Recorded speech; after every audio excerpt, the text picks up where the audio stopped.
Jangalani, jangalani, akina mama, jangala. In 1968, two Wesleyan denominations merged to form the United Methodist Church in the United States. And as Methodism continued to grow in the U.S., thousands of miles across the Atlantic Ocean, the United Methodist Church was also spreading throughout Africa. In 1992, a handful of missionaries from the Congo were sent to establish the United Methodist Church in the country of Tanzania. Because of those few faithful stewards, there are over 60 United Methodist churches in Tanzania today. Only two of those missionaries remain, one being Umba Kalangwa and his wife Ngoy, who live in the town of Morogoro. Morogoro is known for its agriculture and gorgeous mountain views. It is home to 315,000 people, including my friend Frank Karoli. I met Frank when I traveled to Morogoro last summer on a mission trip. He served as our translator, as he has done for over 5 years. It was obvious to me as soon as I met Frank that he was passionate about serving God and his community, but I'll let him tell you more about that. Hello, my name is Karoli from Morogoro, Tanzania. I'm 34 years old. I'm a teacher.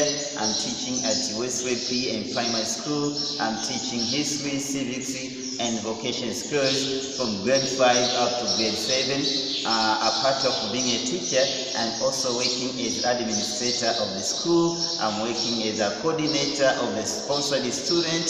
I'm also dealing with the income and expenditure of the school. Frank has been diligently serving the Susanna Wesley Pre and Primary School since 2012, but before meeting Pastor Umba back in 2004, Frank's life was drastically different. My parents divorced when I was 3 years old. Then I was taken in Mwanza to live with my uncle. After finishing my secondary education, I came back in Morogoro. In Morogoro, I found that my mother got married to another man. Also, my father got married to another woman. But they both sides, they denied me. They didn't wanted to live with me. So I had no place to live. I had no food to eat. But I thank God because the church, the Morogoro United Methodist Church, they give me house to live and they used also to give me food. That it was 2005, and that is when I came to know Jesus. It was my turning point. Last summer, a mission team from Texas and Oklahoma traveled to Morogoro. Frank served as one of our translators and quickly formed a strong bond with our team. Over our 2-week visit, Melissa had several conversations with Frank about furthering his secondary education in the U.S. Once the team returned to the States in July, Pastor Melissa began working with the admissions board at Texas Christian University in Fort Worth to take the steps necessary for Frank to begin his education here in the U.S. In January of this year, Frank applied for TCU's Intensive English program.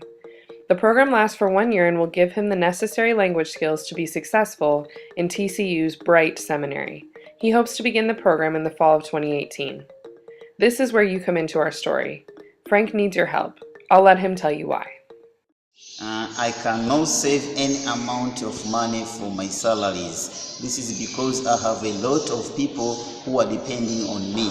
My father passed away and he left 5 young brothers. They all depend on me. My mother, she depends on me. I also taking care of myself, paying the house rent, paying water bills, paying electricity bills. That's why I'm asking for the financial support to make this dream come true.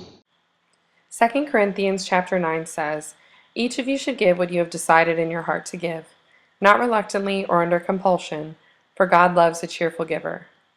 Pray about this. Ask God to speak to your heart. And pray for Frank. Know that if you do decide to financially support him, you will not only change his life, but all of the lives that he impacts through his ministry here in the U.S. and in Tanzania. Thank you.